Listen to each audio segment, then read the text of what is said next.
নমস্কাৰ, এই মুহূৰ্তত দৰ্শকসকলক স্বাগতম জনাইছোঁ। এটা গুৰুত্বপূৰ্ণ খবৰ দিব বিচাৰিছোঁ। ৰাম মন্দিৰ উদ্বোধনক লৈ এতিয়া দেশ তোলপাৰ, কিয়নো ৰাম মন্দিৰ অহা 22 জানুৱাৰীত উদ্বোধন কৰা হ'ব আৰু তাৰ পূৰ্বে বিভিন্ন প্ৰস্তুতি ইতিমধ্যে চলোৱা হৈছে।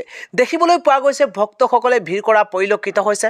ৰাম মন্দিৰ উদ্বোধনৰ পূৰ্বে বিভিন্ন কাৰ্যসূচী হাতত লোৱা হৈছে। ইফালে ৰাম মন্দিৰ উদ্বোধনৰ পূৰ্বে পৃথিৱীত বিশাল ধূপকাঠি এইবাৰ ৰাম মন্দিৰৰ বাবে জ্বলোৱা হৈছে। আমি জনাই আছোঁ এটা গুৰুত্বপূৰ্ণ খবৰ। এইবাৰ ৰাম মন্দিৰৰ শুভাৰম্ভণিৰ পূৰ্বে দেখিবলৈ পোৱা গৈছে এক ব্যতিক্ৰমী পৰিৱেশ।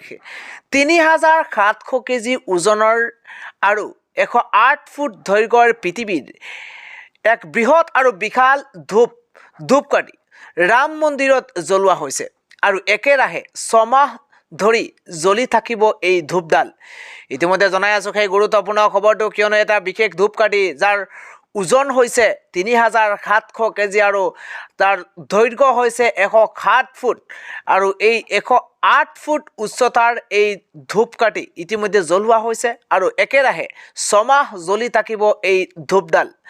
ৰাম মন্দিৰ উদ্বোধনৰ পূৰ্বেই এনেধৰণে এটা কাৰ্যসূচী হাতত লোৱা হৈছে আৰু দেখিবলৈ পোৱা গৈছে এইডাল ধূপকাঠি যাৰ দৈৰ্ঘ্য হৈছে 108 ফুট।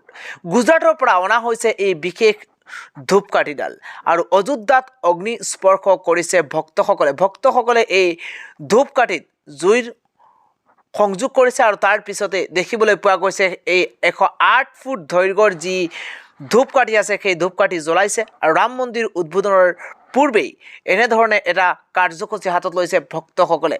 3700 কেজি ওজনৰ সেই ধূপকাঠিডাল আপোনালোকে প্ৰত্যক্ষ কৰিছে স্ক্ৰীণত আৰু দেখিবলৈ পোৱা গৈছে এই 108 ফুট দৈৰ্ঘ্যৰ সেই বিশাল ধূপকাঠি অনা হৈছে গুজৰাটৰ পৰা আৰু গুজৰাটৰ পৰা অযোধ্যাৰ যি ৰাম মন্দিৰ সেই ৰাম মন্দিৰ উদ্বোধনৰ পূৰ্বে অগ্নি স্পৰ্শ কৰিছে ভক্তসকলে আৰু প্ৰায় 6 মাহ ধৰি এই ধূপকাঠিডাল জ্বলি থাকিব আৰু ইতিমধ্যে এই বিশেষ ধূপকাঠিৰ প্ৰস্তুতি চলোৱা হৈছে আৰু তাৰ পিছতে অগ্নি সংযোগ কৰা হৈছে আৰু প্ৰায় 6 মাহ ধৰি জ্বলি থাকিব এই ধূপডাল বুলি ইতিমধ্যে উল্লেখ কৰা হৈছে